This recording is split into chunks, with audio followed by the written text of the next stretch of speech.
Hey guys, how's it going? So you can see behind me, winter has finally arrived at the nursery and kind of set back my work plans a bit, but that is okay. I got some other stuff I can work on at home, building up some new resources for the website and stuff like that. But there's still a couple things I'm going to do today, but nothing too crazy. You know, but last week we got one day that was like -20. It's apparently like the coldest day in the last like I think 40 or 50 years, they said, something like that. So a lot of what I wanted to do, can't quite do, but it's supposed to warm up this week and rain a bunch, so snow will probably be gone by next week and I can get back to it.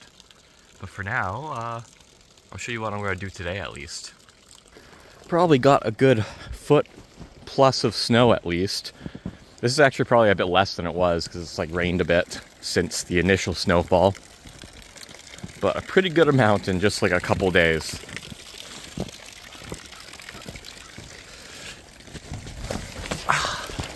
It's a lot darker in this room than usual because snow is just totally covering the roof.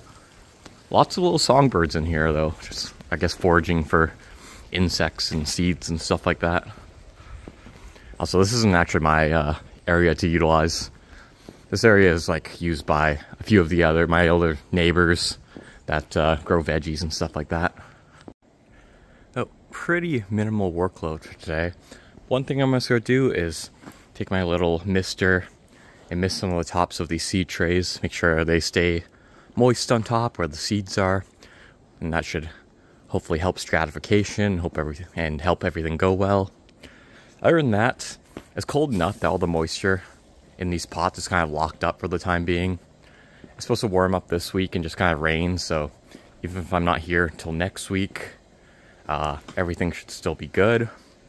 But I'm going to try to kind of water things a little bit, but I'm basically just going to take some snow that's along the side here, just put it on top of some of these like smaller pots like these, so that as it melts, this coming week it will actually water them, so I just don't have to worry about them. Because I probably won't be here till next weekend now, and I'll resume my projects I'm working on with the seed orchard and all that stuff. You know, especially with plants growing in pots, a lot of people have trouble telling like how often they should water them and stuff like that. But really one of the best ways to tell is to actually just lift up the pot and feel how heavy it is. A plant that's like dry and doesn't have much moisture in it is going to be really light compared to a pot that does have moisture in it. And it's just like, you do that enough, you're going to be able to feel the difference really easily. You get used to it pretty quickly, but yeah, just if you're wondering how often to water stuff, especially this time of year where there's like not always a lot of evaporation or there's other factors like desiccation from the cold air and temperatures and stuff like that, you know, it's always good to just feel the weight of the pot. This is really the best way to tell. Even for houseplants, that's the best way to tell. Always try to tell people that. People always want to know like, oh, is it once a week or this or that? But you know, really telling by weight is going to be the best indicator overall. But you can see here, it's really nothing too fancy. It's not evenly distributed or anything.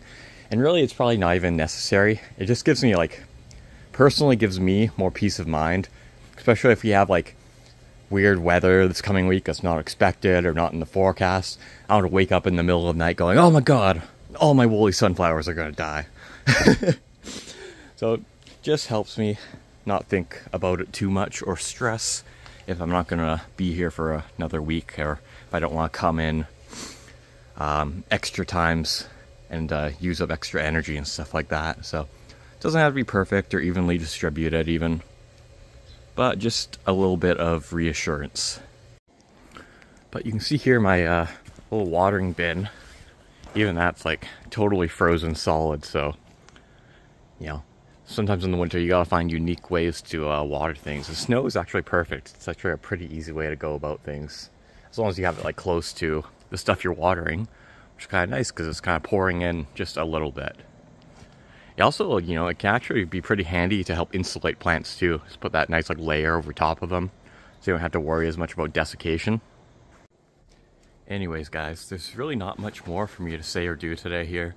But maybe you learned a little thing or two about how to water your potted plants in the wintertime, how to tell when they need water, stuff like that. It's not always as intuitive as people think. But yeah guys, take care. More stuff on the way. Peace.